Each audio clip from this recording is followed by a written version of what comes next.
Muchísimas gracias. Nos vemos en nuestra sala Zoom a todos los que están conectados en F. Así es, justo lo iba a decir. Probablemente estará el chat, estará el enlace. Entren para que nos podamos ver en Zoom. Bien, y para aquellos que ya estamos en Zoom, ya me han presentado. Soy Blas Martínez, soy consultor y diseñador de estrategias. Hay personas que diseñan en píxeles, hay personas que diseñan con acero, con madera. En mi caso, yo diseño, pero diseño flujos de estrategias comerciales. Y como bien se ha dicho antes en la presentación, soy cofundador de Singularity, que es una consultora, y de LinkedIn, que es una agencia de prospección. Antes de entrar a detalle en qué es una estrategia y cómo vamos a diseñar nuestra estrategia, quiero dejar algo en claro sobre el mundo de las ventas, sobre todo desde el punto de vista digital, de esto que se ha llamado social selling. Y voy a hacer una pequeña cronología de las ventas. Hubo un momento en el que para poder vender, para poder estar delante o hablar con un potencial cliente, tendríamos que vender de esta manera, tendríamos que estar delante de nuestro potencial cliente y deberíamos estar en el mismo lugar al mismo tiempo. Esto hacía que la venta fuera presencial y síncrona. Más tarde, con el invento de los teléfonos, las ventas pudieron transformarse y comenzamos a tener la posibilidad de, además de hacer venta presencial, poder hacer también venta virtual. Fíjense que cuando hablamos de virtual muchas veces pensamos en entornos digitales y no tiene por qué ser. Cuando hablamos de venta virtual significa simplemente que no estamos en el mismo lugar que nuestro potencial cliente. En este caso, con la llegada del teléfono, sí podíamos tener esa venta virtual, pero requería que fuera síncrona, es decir, que el potencial cliente y el vendedor estuvieran en el mismo lugar. ¿Qué sucedió cuando se inventó más tarde Internet y con Internet el correo electrónico, por ejemplo? Lo que sucedió es simplemente que comenzamos a tener una venta virtual y a la vez la posibilidad de que esa venta fuera asíncrona, es decir, que no estemos en el mismo lugar ni en el mismo momento que nuestro cliente. Esto genera un gran número de oportunidades, pero si se dan cuenta, en realidad el proceso de ventas no cambia, no se modifica. Lo único que sucede es que cambia las herramientas con las que hacemos y cambia las posibilidades de crecer.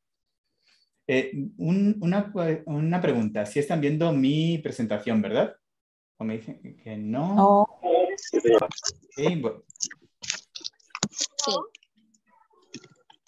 sí, se estaba viendo otra pantalla, ¿verdad? Ok, voy a compartir de nuevo. ¿Ahora sí la están viendo? Ahí sí. Sí, señor.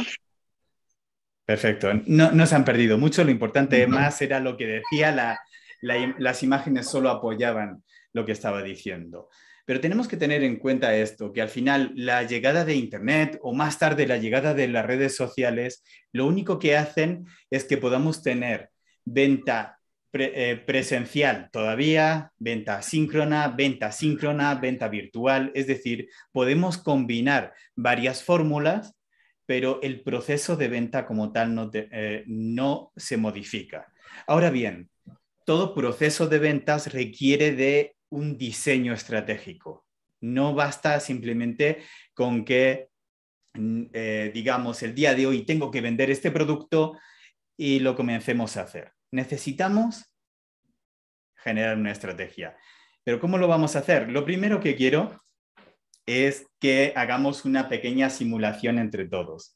Un pequeño ejercicio. Voy a estar atento al chat porque me gustaría que pensáramos que estamos viajando a 1948, viajamos en el tiempo y que trabajamos como responsables de marketing y ventas para una firma de inversión en Estados Unidos, se llama Merrill Lynch, y nos contratan para incrementar su número de posibles inversores, es decir, el número de clientes. Les pongo un poco en contexto. El director de la empresa, a la hora de contratarnos, nos dice: actualmente trabajamos solo con billonarios, con B, de Estados Unidos, son 1.000 millones de dólares, personas que tienen más de 1.000 millones de dólares, billonarios, pero ahora queremos ampliar nuestro mercado. Queremos comenzar a vender también a personas que sean millonarios en 1948. Queremos que comiencen a invertir, pero necesitamos que cumplan ciertos requisitos. El primer requisito es que tienen que poder invertir un mínimo de 10 millones de dólares, y si invierten esos 10 millones de dólares y los pierden, no pierden su condición de millonarios. Necesitamos el mayor número posible, en el menor tiempo posible y con la menor inversión posible. Y ahora voy a hacer algo que normalmente no se suele hacer en conferencias, pero voy a pedirles que ustedes me digan en el chat qué harían. Les voy a dejar unos 2 minutos porque no tenemos mucho tiempo, para que me digan en el chat qué acciones harían para poder hacer esa acción. Lo que nos dicen es: queremos el mayor número posible de leads, en el menor tiempo posible de leads, con la menor inversión posible. Por aquí dice Cristian: yo renuncio. Y quieren que sea el mayor número de millonarios posible de todo Estados Unidos. Y como digo, estamos en 1948. No hay internet, no existe LinkedIn, no existe en las redes sociales, no podemos hacer publicidad en Facebook, en ninguna plataforma de Meta. Nos dice Juan, encuestando en la calle. El problema es que si estamos en la calle no podemos diferenciar fácilmente quiénes son los millonarios de los que no lo son. Podemos saber quién es rico, quién es no, pero la otra cuestión es si nos van a aceptar o no esa encuesta a puerta fría. No funcionaba en 1948, ahora tampoco, por cierto. Voy a las cámaras. A ver qué. Voy a las cámaras de comercio y compro una base de datos. Solo que en la base de datos de las cámaras de comercio no vamos a tener cuánto dinero tienen para saber si son millonarios o no. Y sobre todo, compramos la base de datos, los llamamos en frío, y una llamada en frío, piensen cuándo fue la última vez que compraron algo con una llamada en frío. Un evento donde lo reunamos. El problema es que queremos el mayor número posible de todo Estados Unidos y hemos dicho que tiene que ser con el menor costo posible en el menor tiempo posible. Primero, hacer un evento en cada estado o en cada ciudad de cada estado me puede llevar mucho tiempo y mucho dinero. Haría una técnica de prospección, sí, pero ¿cuál de ellas? Existen muchas acciones de prospección que podemos hacer. Buscar información de ingresos de las personas. Habría que ver dónde las encontramos, pero una vez que encontremos, ¿qué hacemos con esos datos? Utilizar canales masivos de comunicación existentes como prensa. Me gusta eso, Manuel. Señales de humo, ¿no? Podríamos hacerlas, pero no nos funcionarían. Eventos masivos o organizando, ya hemos visto lo que pasaba con los eventos masivos. Empiezo a compartir la información con mi familia. No sé si entre nuestra familia hay millonarios. Estamos hablando de millonarios en dólares. Ojalá que entre nuestros amigos estén millonarios, eventos sociales, lugares frecuentes de los ricos. El problema es que nosotros no lo somos. Por lo tanto, va a ser más difícil que podamos entrar. Solicitando una pauta en el periódico. ¿Sí? ¿Y qué diríamos en esa pauta para periódico? Fíjense, les cuento. Ya no voy a leer todos los mensajes. Gracias por la participación. Me ha encantado ver la participación. Esto es algo que pasó en la vida real. En la vida real, voy a quitarle el sonido a esto. Aquí. En la vida real, contrataron a una persona llamada Louis Engel para que hiciera ese ejercicio. ¿Qué sucedió? Que diseñó una estrategia que al final Y luego vamos a ver todas las acciones que hizo estratégicamente para llegar a la acción. La acción que pudo verse fue que hizo un anuncio en un periódico. Pero fue el primer anuncio en un periódico en el que no se vendía nada. Por cierto, si están viendo este anuncio, el anuncio no es esta esquina. Aunque le he ampliado la esquina, el anuncio es toda la página. 6.450 palabras, un artículo completo, y no tenía ningún call to action hacia ventas. Ni uno. Pero ¿qué sucedió? Que consiguió 3 millones de leads cualificados. 3 millones de personas que eran millonarias interesadas en su producto, en este caso en su servicio. ¿Cómo lo hizo? Este señor, además, le costó convencer a la empresa para hacer el primer anuncio de la historia en el que no se vendía nada. Lo que hizo fue un anuncio donde establecía, de hecho el título era algo así como todo lo que debes saber sobre el negocio de los bonos y las acciones. Y durante 6.450 palabras, Louis Engel contaba todas las características que tenía que cumplir una persona para poder convertirse en inversionista, entre ellas que debería ser empresario, que debería tener más de 10 millones de dólares dispuestos a perder y que además si los invirtiera y los pierde, no perdería su condición de millonario, entre otras características. Lo que hizo este hombre fue primero pensar dónde están los millonarios. Un poco lo que ustedes han hecho en esos 2 minutos. Evidentemente, Louis Engel tuvo más de 2 minutos. Y lo primero que pensó es dónde están los millonarios de Estados Unidos. Y evidentemente pensó todas esas cosas que han dicho ustedes, las pensó, eventos, llamadas, envío de mensajes, pero todos incumplían los requisitos de la petición. O eran demasiado caros, o no podía llegar a todas las personas, o no podían, o no podían tener un retorno inmediato. De hecho, mantengan por favor el micrófono apagado. ¿Qué sucedió? Que lo que pensó es quiénes son mis potenciales clientes, los millonarios. ¿Qué es un millonario? En 1948, para que una persona fuera millonaria en Estados Unidos, no era porque era youtuber o algo así, era empresario. Solo había 2 motivos por el que podías ser millonario. O bien habías creado una empresa con la que te habías hecho millonario, o bien la habías heredado. Pero no había otra posibilidad. Eras empresario. Así que lo que él pensó, acaban de pasar la Segunda Guerra Mundial, y además, otra cosa que sucedía, sí se me escucha, ¿verdad? Que veo que por ahí que dicen algunos que no se escucha, díganmelo para intentar solucionarlo. Otra cosa que habían pasado eran las elecciones de Estados Unidos, es decir, todos los empresarios tenían que estar viendo periódicos de temática económica. Así que ese fue el lugar donde estaban. Estaban enfrente de los periódicos económicos. En este caso, estaban frente a The New York Times. Pero después lo que hizo fue no venderles nada, solo les decían requisitos. Y lo que ponía en esta esquina se preguntaba a sí mismo, ¿qué es esto? Y de hecho lo decía 2 veces, ¿qué es esto? ¿Qué es esto?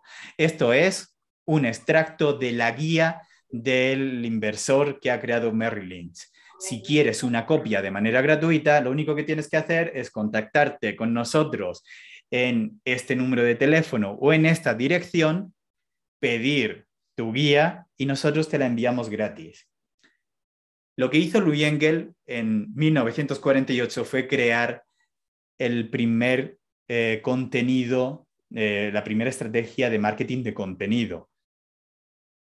De hecho, creó el primer lead magnet con esa guía que regalaba de manera gratuita. Pero es más, creó el primer formulario. Esa es la primera versión del anuncio. La segunda versión incluía un lugar para poner tu nombre, tu dirección donde querías que te enviaran la información y el teléfono.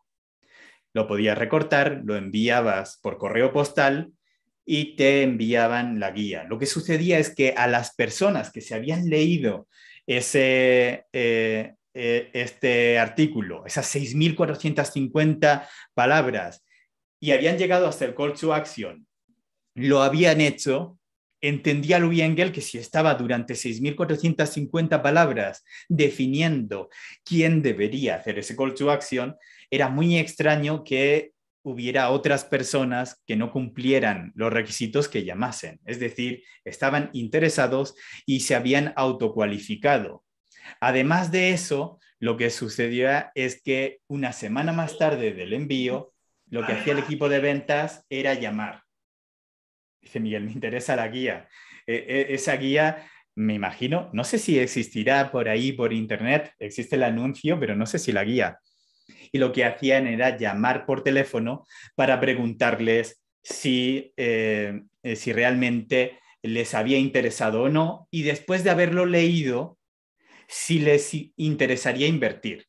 Si alguna empresa de inversión les ayudara a invertir, si dirían que sí. Y cuando decían, sí, me interesa, decía, ¿qué te parece si agendamos una reunión con alguien de nuestros asesores para poder ayudarte? Pero no contento con eso, Louis Engel en 1963 inventó los webinars. Sí, en 1963. En 1963 lo volvió a contratar esta misma empresa para evolucionar esto. En este caso ya eran más conocidos, podían llegar a personas que no fueran millonarios, y lo que hizo fue transformó esa guía en un documental, y al final del anuncio decía que iba a haber en una ciudad en específico una reproducción del documental, pero que necesitaban que la gente se registrara. La gente se registraba, iba al evento, y ahí, una vez que habían visto el documental, ese webinar, lo que hacían es que les vendían. Es decir, esto lo muestro porque muchas veces pensamos que las ventas digitales, el marketing digital han cambiado mucho las cosas. Si se dan cuenta, esto que hacía Louis Engel es lo que ahora los gurús del marketing dicen que es novedoso. Pues bien, viendo lo que hizo Louis Engel, vamos a ver cómo nosotros podemos diseñar una estrategia, además teniendo en cuenta todos los pasos que tuvo en su cabeza Louis Engel para poder diseñar esas acciones. Lo primero que tenemos que pensar es qué es una estrategia. Y una estrategia, según mi mentor Roger Martin, es un conjunto de decisiones que puedes tomar hoy frente a la incertidumbre para aumentar la probabilidad de tener éxito hoy y en el futuro. Esto parece una frase muy compleja, pero en realidad nos da mucha información sobre qué es y qué no es una estrategia. Cuando se trata solo de diseñar una acción y nada más, no es una estrategia, es una acción, es una táctica. Cuando estamos ante una estrategia, estamos precisamente ante un conjunto de decisiones, es decir, tenemos que tener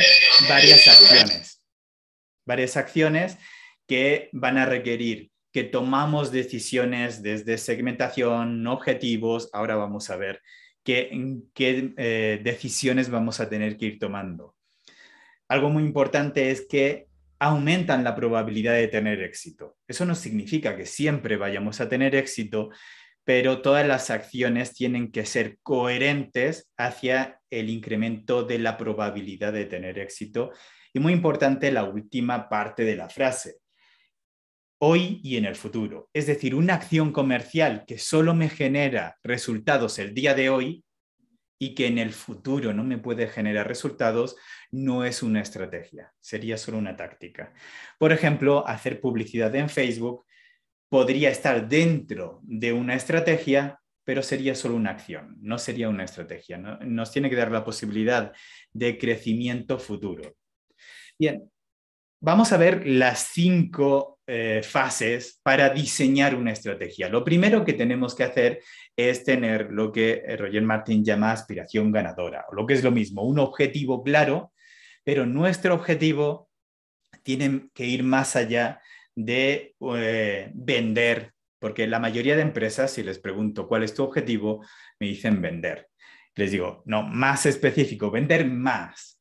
Ok, en el mejor de los casos, cuando una empresa me dice que tiene un objetivo de ventas, me da un número, que es facturación, incremento de facturación. Pensar en un objetivo de incrementar facturación es un error. Ahora después vamos a hablar de los KPIs que tendríamos que tener en cuenta, pero es muy importante que definamos muy bien nuestros indicadores. ¿Por qué? Vamos a pensar que nosotros pensamos que nuestro objetivo sea de facturación. Podemos incrementar la facturación a cambio de o a costa de incrementar nuestros costes. Si eso sucede, la rentabilidad de la empresa estará bajando, lo cual haría que nuestra empresa muriera por mucho que esté facturando más. Podemos pensar que nuestro objetivo sea solo incrementar ventas, vender a más personas, pero ¿qué sucede si incrementamos las ventas y bajamos el ticket promedio? O bajamos la tasa de conversión. Eso va a tener un impacto directo en los costos y de nuevo tendría un impacto un impacto negativo en la rentabilidad. Pero es que además podemos incrementar las ventas y que eso no haga que mejoremos nuestra facturación. Así que nuestra aspiración ganadora debería estar centrada, sí, en cuestiones económicas, pero teniendo en cuenta todos los KPIs que vamos a ver en un momento. De hecho, hay 4 KPIs cruciales en proceso de ventas, pero además nuestra aspiración ganadora debería estar centrada en ser los líderes del mercado. Y esto no significa que sí o sí tengamos que ser los líderes del mercado, pero si no nos planteamos la posibilidad de serlo y no diseñamos nuestra estrategia para intentarlo, nunca lo vamos a lograr. Así que el primer paso debería contar con la creación de un benchmark de nuestros competidores, incluyendo aquellos que son los mejores players del mercado, para identificar qué cosas están haciendo y qué oportunidades de crecimiento tenemos nosotros para ganarle no a nuestro competidor directo, sino al mayor player del mercado. Una vez que hayamos identificado cómo se vería ese escenario donde somos los líderes del mercado, necesitamos irnos al segundo paso, a la segunda fase. La segunda fase consiste en determinar cuál es el campo de juego, lo que es lo mismo, dónde vamos a ganar. Desde centrarnos en la ubicación, esto es muy importante porque no es lo mismo intentar tener una aspiración ganadora, dominar el mercado a nivel local que a nivel internacional. No es lo mismo intentar vender en todos los países de habla hispana o incluso en cualquier parte del mundo solo habla hispana o a cualquier país independientemente del idioma. Tendremos que fijar muy bien cuál es nuestra ubicación o qué impacto geográfico va a tener todas nuestras acciones. Hace poco, de hecho, justo una media hora antes de comenzar esta conferencia, hablaba con un cliente de México que precisamente tiene la idea de abrir mercado en Colombia. Y me dice, ¿genero nuevas redes sociales en Colombia? Y mi respuesta ha sido, Internet no tiene fronteras. Evidentemente no necesitamos una red social específica para Colombia, pero sí necesitamos que las personas que estén en Colombia, que son nuestros potenciales clientes, nos vean. Así que el hecho de determinar la ubicación puede determinar en un futuro las acciones que vamos a realizar. Así que una vez que hemos determinado la ubicación donde vamos a jugar, donde vamos a intentar ganar, El siguiente paso es, dentro del punto 2, es determinar contra quién, o más bien con quién. La competencia sería contra quién, que lo veríamos en el punto 1, para hacer el benchmark, contra quién vamos a ganar. Pero en este caso, cuando hablamos de campo de juego y hablamos de los clientes, es con quién vamos a ganar. En este caso, cuando definimos los clientes, tenemos que definir nuestro ICP. ¿Qué es nuestro ICP? Nuestro perfil de cuenta ideal cuando estamos hablando de B2B, o nuestro perfil de cliente ideal si estamos en una venta B2C. Cuando hablo de B2B, B2C, B2B son empresas que venden a empresas, B2C, empresas que venden al consumidor final. Antes de ver el resto de puntos de la fase 2, quiero decir que se vería algo así. Cuando estamos diseñando el paso número 2, se vería algo así. Lo podemos tener en el Business Model Canvas, en este caso es el blueprint de negocio, donde determinamos muy bien quiénes son los clientes, nuestra oferta, ahora iremos a eso, la propuesta de valor, los modelos de ingreso y precio, los costos, canales, nuestros socios, equipo y recursos. Pero quiero hacer especial hincapié en cómo se vería definir quiénes son nuestros clientes. Porque lo que sucede con muchas empresas es que si yo les pregunto a quién le vendes, quién es tu cliente, a quién estás sirviendo, me dicen cosas muy ambiguas como a cualquier empresa de este sector, por ejemplo, a cualquier empresa del sector salud, a cualquier empresa de Colombia. Pero uno de mis primeros mentores me dijo una vez una frase que un día me la voy a tatuar, estoy convencido de eso, por lo menos si la tengo tatuada en la mente, que es que si le intentas vender a todo el mundo, no le vendes a nadie. Para eso existe un modelo, en este caso es el ICP Canvas, que es un modelo creado por mí, donde diseñamos nuestro ICP, el perfil de cuenta ideal. En este caso, lo que tenemos que hacer primero es determinar cuáles son los datos firmográficos de la empresa. Cuando hablo de datos firmográficos, es toda la información que define cómo es la empresa. No solo dónde está ubicada, que sería un dato demográfico, sino cuestiones como los ingresos anuales, es decir, cuánto está facturando la empresa. No es lo mismo intentar venderle a cualquier empresa de educación privada de Colombia que venderle a una empresa de educación privada en Colombia que esté facturando más de 10 millones de dólares. Nuestro esfuerzo comercial no puede ser igual. Así que tenemos que determinar nuestro ICP, nuestro perfil de cuenta ideal, cuánto está facturando, cuál es el tamaño de empresa. De nuevo, no es lo mismo venderle a una empresa de educación privada en Colombia que tenga un tamaño de 10 empleados que a una empresa con más de 200 empleados. Va a depender, evidentemente no todos los datos filmográficos tenemos que rellenarlos, vamos a tener que tener en cuenta qué importa para mi negocio. De hecho, vamos a verlos más para poner algún ejemplo. También sería importante el crecimiento de la plantilla. ¿La empresa está creciendo o está decreciendo? A mí me interesa que la empresa esté contratando a nuevos empleados o me interesa que esté destruyendo empleo.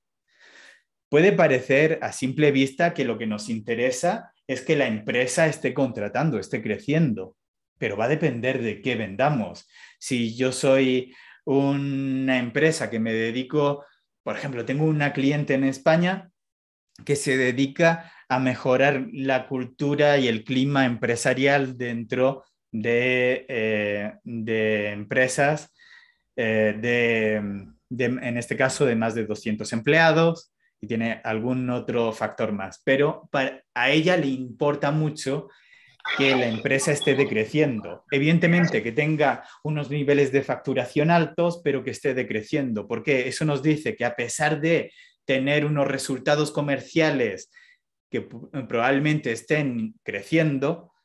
A pesar de eso y a pesar de tener un volumen alto de empleados, tienen un problema de retención de talento, o lo que es lo mismo, tienen un problema organizacional. Como ella vende precisamente la solución a ese problema, al segmentar solo a las personas que tienen esos problemas, es más fácil que podamos venderles y que tengamos una tasa de conversión más alta.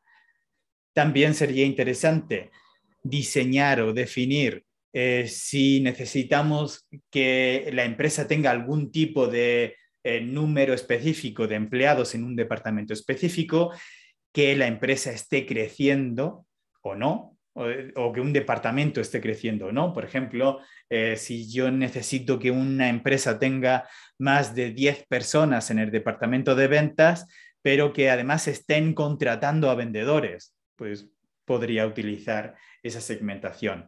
La ubicación no tanto de la empresa, sino de la sede donde vamos a vender, la industria, en industria, sector, giro, dependiendo en cada país le llaman de una manera, o incluso la tecnología utilizada. Podemos segmentar por esos y otros datos firmográficos, esos son los principales. Y una vez que hemos determinado todas esas acciones, lo que nos queda es determinar a quién vamos a contactar dentro de la empresa. Y ahí ocurre que la mayoría de empresas lo que hacen es contactar a personas que no tienen poder de toma de decisión, o que incluso contactan el correo de info @ o hacen llamadas en frío. Bien, lo primero que tenemos que hacer es determinar los perfiles de prospectos ideales dentro de nuestra cuenta ideal. En este caso, yo he identificado 5, existen más, pero los 5 principales son los tomadores de decisión, aquellos que realmente tienen el poder de decidir si se compra algo o no, sea producto o servicio, el usuario final, el decisor económico, es decir, puede ser que para la compra de un software de gestión de recursos humanos, el usuario final va a ser el director de recursos humanos y todos los empleados de recursos humanos.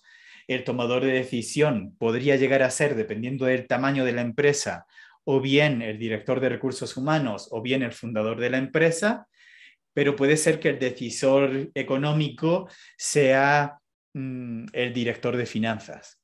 Pues tenemos que tenerlo en cuenta para poder contactarlo en su debido momento. Luego, por otro lado, están los saboteadores, que son perfiles de la empresa que sabemos que puede molestarles el hecho de que le vendamos un producto o un servicio, ya sea en el momento en el que estamos vendiendo o incluso en la ejecución. Por ejemplo, a mí es muy curioso porque, y esto suele pasar mucho, pero en mi caso, los saboteadores son los propios tomadores de decisión y que en algunos casos podrían llegar a ser usuarios finales. Hay muchos directores de marketing y directores de ventas que son los tomadores de decisiones, que son los que me contratan, pero yo sé a la vez que a la hora de ejecutar podrían llegar a ser los saboteadores. ¿Por qué? Porque al final vamos a reestructurar la forma de trabajo de todo el equipo. Eso, a la larga, por mucho que hayan tomado la decisión, puede generar, en algunos casos, resistencia al cambio. Entonces, yo tengo que haberlos identificado previamente. Si coinciden, ya los tenemos, pero tenemos que saberlo. Y si no coinciden, igual tenemos que localizarlos y contactarlos para que estén contentos con nuestra estancia en la empresa. Y por último estarían los influenciadores. Los influenciadores pueden ser personas que condicionan la compra de nuestro producto o servicio y que a veces incluso están fuera de la empresa, como pueden ser revistas especializadas, influenciadores, podcasts del sector, etc. Una vez que hemos diseñado nuestro ICP, en realidad lo que hacemos es, después de determinar el ICP, deberíamos determinar cuál es nuestro mercado inicial, es decir, de todos esos perfiles donde vamos a a realizar las primeras acciones. Normalmente se hace a través de un proceso de divergencia y convergencia, es decir, en el proceso de divergencia lo que hacemos es intentar dilucidar todos los factores firmográficos que podríamos utilizar, a los que podríamos venderles. Una vez que los tenemos todos, en el proceso de convergencia lo que hacemos es seleccionar solo aquellos que nos interesan, solo aquellos a los que nos vamos a dirigir ahora. ¿Eso significa que no nos vamos a dirigir al resto en algún momento? No, lo que significa es que ahora vamos a concentrar todos nuestros esfuerzos comerciales en ese mercado inicial. Y de esa manera podemos probar nuestra hipótesis de mercado, podemos tener ciertos resultados que podemos extrapolar al resto de mercados. Me voy a regresar un momento porque hasta ahí lo que hemos hecho es definir el cliente dentro de la fase de campo de juego, es decir, con quién vamos a ganar. Pero tenemos que determinar también los canales. ¿Qué canales vamos a utilizar para llegar a esas personas? Ya sea que sean canales propios, canales de terceros, o incluso dentro de esos canales podemos determinar plataformas también. La toma de decisión sobre los canales que vamos a utilizar no es algo que se tenga que hacer de manera aleatoria. Precisamente el análisis benchmark que hayamos realizado previamente en la fase 1 es lo que nos va a dar la información para determinar qué canales vamos a utilizar. Otro ejemplo, hace 2 años estaba hablando con un cliente de México, estábamos en la fase 1 todavía, aunque yo ya estaba pensando en las aplicaciones de ese benchmark en la fase 2, y de repente le llamo y le digo: Manuel, tengo una pregunta. No veo tu perfil de Pinterest. ¿Me puedes dar acceso? ¿Me puedes mostrar qué está haciendo tu empresa actualmente en Pinterest? Y me dice: Blas, ¿pero quién no utiliza Pinterest? No conozco a nadie.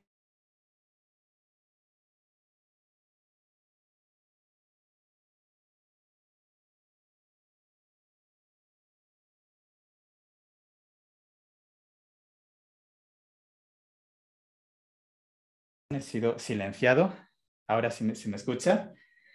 Pero les dije: ¿pero sabes quién sí usa Pinterest? El 83% del tráfico de tu competencia, del mayor player del mercado. Es decir, el 83% del tráfico del mayor player del mercado estaba en Pinterest y él no estaba utilizando Pinterest para llegar a su potencial cliente. El hecho de que nosotros no utilicemos una plataforma no significa que la tengamos que descartar. Y una vez que hemos determinado cuáles son los canales, sería muy interesante destacar cuál es nuestra oferta, diseñarla para determinar también en qué etapas de producción, cuando estamos en un proceso de B2B, vamos a impactar dentro de esas empresas. Ahora sí se me escucha, ¿verdad? Porque veo mensajes de no se escucha. Ahora sí, ¿verdad? Bien, gracias. Bien, una vez que ya hemos hecho todas las acciones dentro de la fase 2, hemos diseñado dónde vamos a ganar, con quién vamos a ganar, lo que tenemos que diseñar es el cómo vamos a ganar. Aquí existen 2 oportunidades, pero que las 2 oportunidades incluso pueden coexistir. 1, tenemos que intentar diseñar acciones que nos lleven a tener el costo más bajo del mercado siempre que sea posible. Y quiero aclarar esto. No estoy diciendo el precio más bajo. Estoy diciendo el coste más bajo. ¿Eso qué significa? Cuando hablo de coste, me estoy refiriendo al coste de producción por nuestra parte, o al coste de ejecución, o al coste de diseño. Va a depender de qué estemos vendiendo. Tenemos que intentar que nosotros tengamos los mínimos costes posibles a la hora de ofrecer nuestro producto o servicio. Eso no significa y ni tiene que reflejarse siempre en tener los precios más bajos del mercado. De hecho, tener los costes más bajos nos puede ayudar a tener márgenes más altos. Si tenemos márgenes más altos, tenemos la posibilidad de reinvertir más dinero. Si reinvertimos más dinero con costos más bajos, tenemos la posibilidad de crecer nuestro mercado de una forma más rápida. Piensen siempre en ese loop económico. No se trata de tener costes más bajos para vender ahora. Se trata de, o para ganar dinero. Se trata de, si tengo costes más bajos, tengo la posibilidad de tener esos márgenes más altos, mayor beneficio y por lo tanto mayor posibilidad de reinversión. Y finalmente la diferenciación, que tendríamos que determinar cuáles son los elementos de valor. En este caso no lo he puesto en la presentación, pero en nuestro caso solemos trabajar cuando estoy trabajando con mis clientes, solemos trabajar con dos acciones. Una de ellas es el lienzo de propuesta de valor diseñado por Osterwalder, pero también trabajamos con 52 elementos de valor que definimos cómo podemos nosotros incidir en esos 52 elementos de valor y de esa manera diferenciarnos de la competencia. Una vez que hemos definido nuestra propuesta de valor, eso significa, fíjense, hago en paréntesis, me quedo un poco en el punto 3 porque esto va a ser importante. Si ofrecemos un producto exactamente igual que el de la competencia y lo único que cambia es nuestra marca, el que nosotros lo ofrecemos y somos más guapos, nuestro cliente no tiene ningún motivador real para comprarnos a nosotros. Y podemos decir, sí, es que nosotros somos los más económicos del mercado, los más baratos. Yo nunca generaría una estrategia de diferenciación por precios más bajos, a menos que sepamos que nunca nadie puede igualar esos precios y que de esa manera nosotros podemos abarcar un mercado mucho mayor. Yo puedo vender en todo el mundo porque tengo precios muy bajos, nadie me puede competir, pero es que si tenemos precios iguales o precios muy bajos y el producto es exactamente el mismo que el de la competencia, aún así va a haber personas que no quieran nuestro producto simplemente porque no tenga un diferencial. Los diferenciales reales tienen que provocar un beneficio real en el competidor más allá de la inversión. Es más, el precio que paga nuestro cliente por nuestro producto o servicio es solo eso, es una inversión. Nosotros tenemos que pensar a la hora de definir nuestra propuesta de valor, cómo va a obtener el retorno de inversión, cómo podemos hacer que tenga un retorno de inversión más rápido o un mayor retorno de inversión, o que incluso la experiencia de haber utilizado nuestro producto, nuestro servicio, impacte de una manera diferente, por ejemplo, de una manera más duradera en los resultados de su empresa. Como digo, he contado simplemente unos pocos diferenciadores. En realidad tenemos 52 elementos más la propuesta de valor, más el lienzo de propuesta de valor, donde necesitamos hacer un ajuste entre la necesidad del cliente y lo que nosotros le estamos ofreciendo.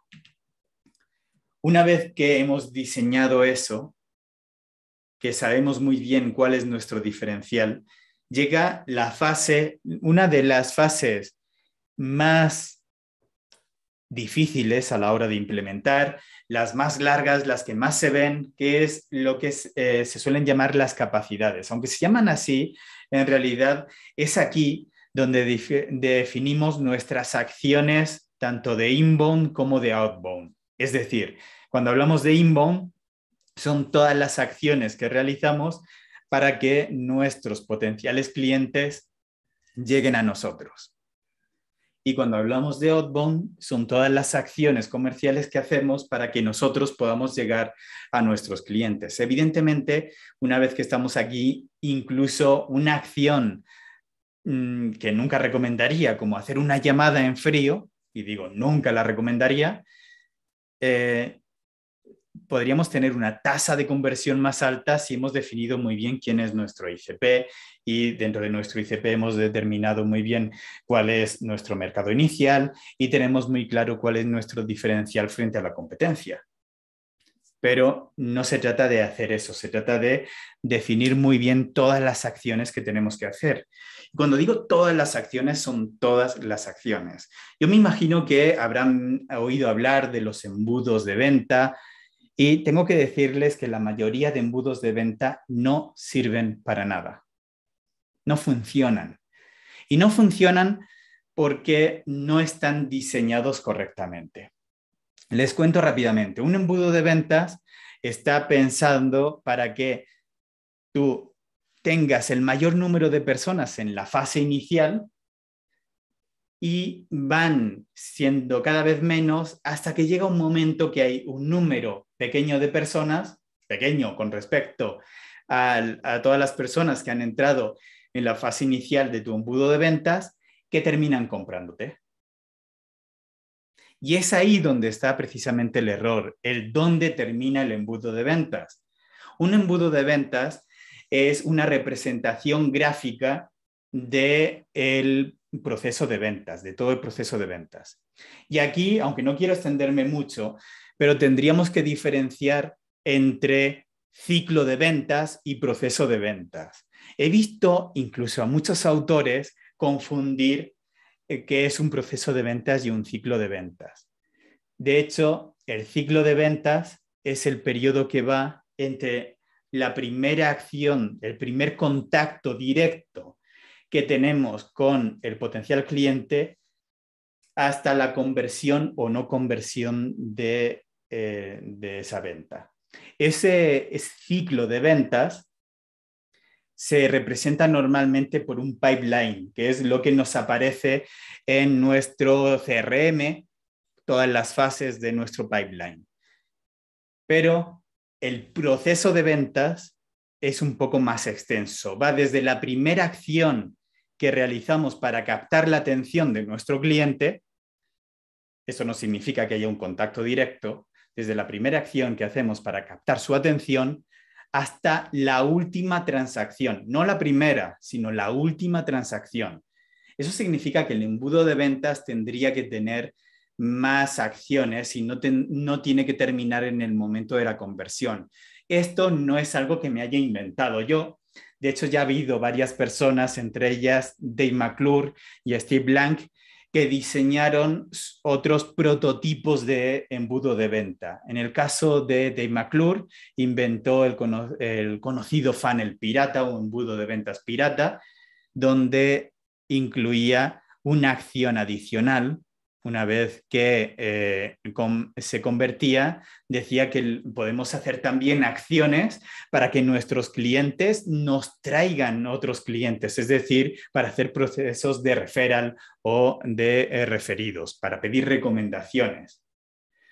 Pero más tarde, en el año 2012, Steve Blank pensó, es que podemos hacer más acciones, y lo que hizo fue tumbar el embudo de ventas tradicional y le agregó otro embudo. Y lo que dijo es, una vez que la gente convierte, el proceso de ventas no termina, porque una vez que primero generamos clientes, tenemos que hacer acciones de mantenimiento de esos clientes. O lo que es lo mismo, necesitamos hacer acciones que fidelicen a los clientes, pero no nos podemos quedar ahí. Tenemos que hacer también acciones de crecimiento de esos clientes. Por lo que es lo mismo, es hacer acciones de upselling, downselling, cross-selling, referral, pero se dio cuenta de algo, que además personas que no convertían en un lugar se generaban viral loops, es decir, que no era un proceso lineal, sino que era circular. Existe otra herramienta que se llama Growth Map, que es precisamente la que utilizamos en Singularity, que es como si el funnel pirata y el embudo de crecimiento de Steve Blank hubieran tenido un hijo, donde aunque se representa de manera lineal, está pensado en que cada una de las acciones es un loop viral. es una herramienta que sirve para diseñar, probar y ajustar estrategias comerciales donde tenemos en cuenta todas y cada una de las fases. Y esto, recuerden que siempre estamos en la fase 4 de todo el diseño estratégico. Es decir, previamente hemos tenido que hacer el benchmark, previamente hemos tenido que hacer la segmentación en análisis del ICP, las ubicaciones, la oferta, hemos tenido que identificar cuál es nuestra propuesta de valor y ahora sí es el momento de definir acciones específicas que vamos a hacer en cada una de las áreas. Existen varias áreas, no me voy a detener en todas, pero sí quiero por lo menos mencionárselas. Las áreas donde podemos realizar acciones son áreas de adquisición, es decir, cómo podemos hacer que la gente descubra que existimos. Área de activación, cómo podemos hacer que esas personas interactúen con nosotros y nos muestren interés en nuestra compra, aunque sea un interés a futuro. Cómo podemos hacer acciones de retención, es decir, que no se vayan con la competencia hasta que decidan comprar o no comprar. Acciones de revenue, o lo que es lo mismo, cómo podemos capitalizar el esfuerzo previamente realizado, es decir, cómo les podemos vender y qué le vamos a vender dependiendo de nuestra escalera de valor. Acciones de fidelización, acciones de net selling. Una vez que tenemos acciones de net selling, que serían acciones de recompra, podemos también hacer, que pueden ser acciones de upselling o downselling. Tendríamos acceso a las acciones de cross-selling y finalmente a las acciones de referral. Al final es simplemente un mapa. Sí, van a tener acceso y les voy a enviar la presentación. No tengo ningún problema en que tengan la presentación. Pero lo importante es qué acciones vamos a realizar en cada una de esas fases. Pero aún así, incluso las acciones no son importantes. Lo importante va a ser los sistemas de gestión. Es decir, cuando hablamos bueno, voy a irme un paso atrás. En las capacidades, todas las acciones, aunque definamos una acción, definir una acción va más allá de decidir voy a hacer un anuncio, voy a hacer una generación de contenido y va a ser este contenido, va mucho más allá, porque necesitamos definir no solo las acciones, sino las herramientas y el equipo que va a poder realizar esas acciones, incluso las secuencias que vamos a realizar. En el hipotético caso de que una acción sea, por ejemplo, una secuencia de mensajes, necesitamos definir cuáles van a ser esa secuencia de mensajes. Pero lo importante, cuando llegamos al punto 5, es cómo vamos a gestionar si realmente estamos haciendo lo correcto o no. ¿Cómo lo vamos a hacer? A través de KPIs. Nuestros sistemas de gestión nos tienen que decidir cuáles son los KPIs que vamos a utilizar en cada una de las fases. Yo aquí les he traído 4 KPIs que son los más importantes y que definen el Sales Velocity, de ahí que este flash en este slide es solo una mirada. Podemos utilizar muchos KPIs y además en cada una de las fases vamos a tener lo que llamamos en Growth nuestra estrella polar, será el KPI más importante en cada una de las fases y además de eso necesitamos que cada una de las acciones tenga sus KPIs concretos. Pero más allá de eso, si yo tuviera que quedarme solo con 4 KPIs y olvidara que yo mismo he creado el Growth Map y que la regla es que todas las acciones tienen que tener un KPI, que todas las fases tienen que tener un KPI y que tenemos que tener una estrella del norte, es decir, el KPI crucial. Si olvidara todo eso y tuviera que decidir por dónde comienzo, cuáles son los KPIs que sí o sí en el mundo de las ventas tengo que tener identificados, serían estos 4, que son el Sales Velocity. En este caso, ¿qué son? Porque lo que están viendo son símbolos solo. El primero de los KPIs es el número de oportunidades de venta. Ojo, no confundir con el número de leads.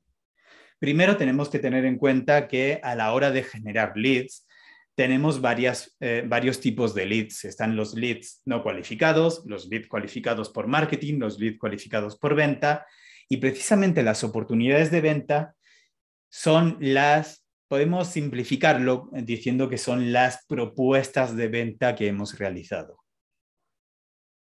Este es un número crucial, sobre todo para empresas B2B, que tenemos que tener en cuenta, el número de oportunidades de venta.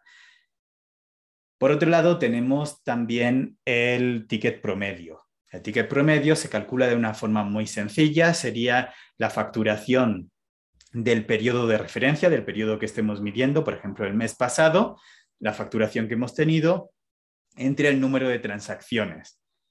Cuanto mayor sea el número, ese ticket promedio, pues mayor va a ser nuestro sales velocity, que ahora diremos cómo se calcula, pero aunque no me importa tanto que calculemos el sales velocity, como que tengamos en cuenta los KPIs que lo conforman.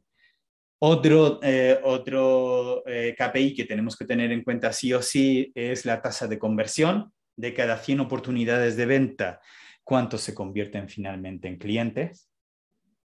Fíjense, muchas veces la mayoría de empresas lo que piensan a la hora de quiero vender más, lo que plantean es quiero tener más leads. Si tengo más leads, lo que hago es vender más. No siempre. El poder incrementar el número de leads, si no incrementamos la calidad de leads, no hace que tengamos un mayor número de oportunidades de ventas, no siempre. Pero en el hipotético caso de que crezcan de una manera lineal, tengo 100 oportunidades o 100 leads más, voy a tener 100 o 10, para que sea porcentual, voy a tener 10 oportunidades de venta más. No siempre es así. Eso tenemos que tenerlo en cuenta. Y en el hipotético caso de que lo fuera, puede pasar que si yo incremento el número de oportunidades de venta, pueda bajar mi tasa de conversión. Si tengo los mismos vendedores, si mis vendedores actualmente pueden atender a 5 vendedores por día, a 5 clientes por día, y yo le incremento el número de oportunidades de venta, lo que puede pasar es que al tener menos tiempo para cada cliente, para cada potencial cliente, la tasa de conversión baje y por lo tanto mi facturación baje. O podemos decir, no, eso se soluciona fácil, incrementamos el número de vendedores. Ajá, pero eso incrementa el costo. Y si lo que estoy incrementando de ventas no justifica el costo de los nuevos vendedores, a lo mejor es una mala decisión. Y otro KPI que no he mencionado, que está representado por una L, es precisamente el ciclo de ventas. Antes definía que era el ciclo de ventas, pues bien, en este caso, cuando medimos el ciclo de ventas, son los días que han pasado para poder cerrar esas negociaciones. Por ejemplo, si he hecho 3 transacciones en el último mes, para hacerlo fácil, calcularíamos, o 10 o 20, lo que haríamos sería sumar todos los días que nos ha llevado desde el primer mensaje directo al potencial cliente hasta la transacción. Sumaríamos los días que nos han llevado esas 3, 10 o 20 transacciones y lo dividiríamos en el número de transacciones. Ok, me dice por ahí Salvador, me dice que sí puedo aclarar los términos de los que estoy hablando. Los de KPI es indicador clave, es un indicador clave. Creo haber identificado el número de oportunidades, son las propuestas que tengo, el ticket promedio es cuánto se gastan de media nuestros clientes en nuestra empresa, la tasa de conversión es de cada 100 oportunidades de venta, cuántos se convierten en clientes y en ciclo de ventas es el tiempo que tardamos de media en convertir a un cliente. Esos serían los KPIs básicos. Ahora bien, habiendo visto todo, ese sería cómo diseñamos una estrategia, las 5 fases. Si nos saltamos alguna de las fases, evidentemente no estaremos consiguiendo nuestros resultados o por lo menos no podemos medirlo de la manera adecuada. Ahora bien, tengo una, no sé si es buena o mala noticia para terminar, y es que no deberíamos tener una estrategia. Deberíamos tener como mínimo 5 estrategias.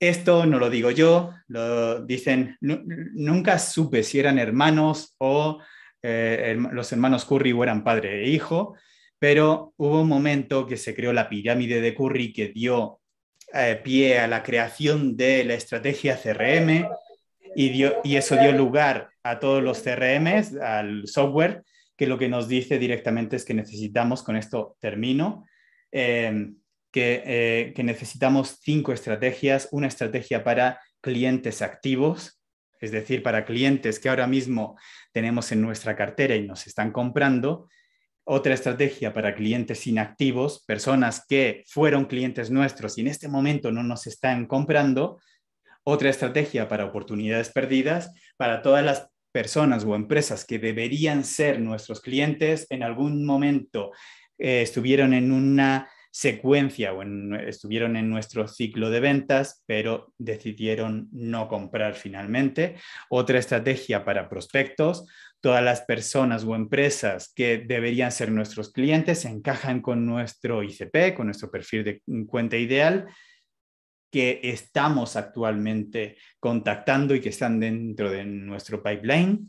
Y por último, una estrategia para suspectos, es decir, para atraer clientes desconocidos, personas que todavía no nos conocen y deberían ser nuestros potenciales clientes. Si se dan cuenta, la cima de la pirámide son los clientes activos, es por donde deberíamos comenzar a diseñar nuestra estrategia. Nuestra primera estrategia tiene que ser con clientes activos y bajamos hasta diseñar la estrategia de suspectos. Ahora sí, les doy las gracias. No sé si hay tiempo para preguntas, para dudas, para amenazas. Cuéntenme. Claro que sí, Blas. Podemos responder algunas inquietudes. Los invitamos a que den sus inquietudes a través del chat o podemos levantar la manito. Vamos a ver el espacio de 3, 4 preguntitas.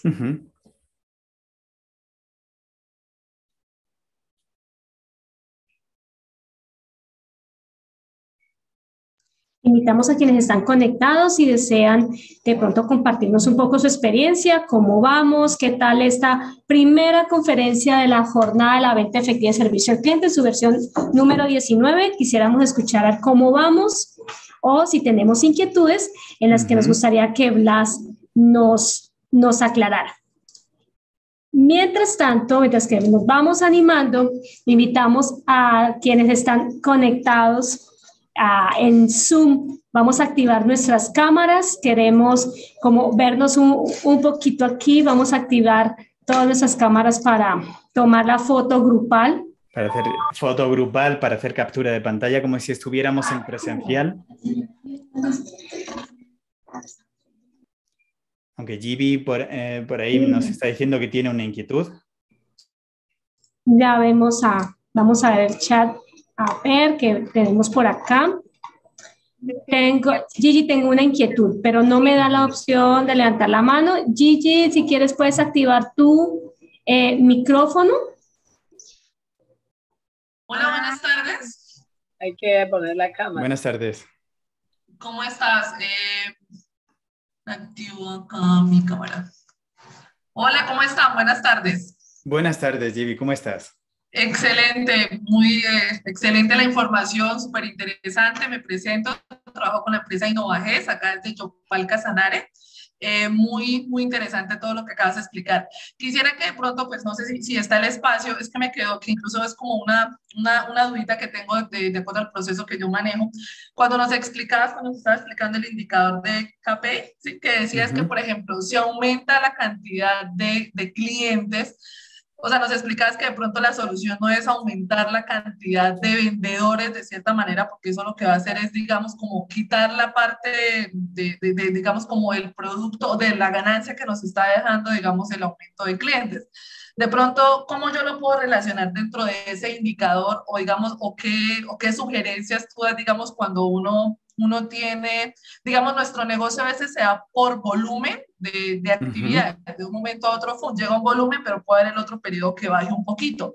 Entonces, en ese volumen a veces lo que tú dices nos ha pasado, entonces uno por el afán de pronto de darle cobertura al cliente, lo que uno hace es aumentar la cantidad de personas que tenemos para atender, digamos, el negocio, pero muchas veces uno lo que dice, pues, pucha, mi ganancia está bajando, pues obviamente porque estoy aumentando eso, lo cual me pareció súper interesante, porque, digamos, no lo había como caído en cuenta. Entonces, sí me gustaría de pronto que si nos puedes orientar un poquito más dentro de ese indicador, Sí. cómo lo podemos manejar, cómo lo podemos medir, o qué sugerencias de pronto nos puedes dar al respecto.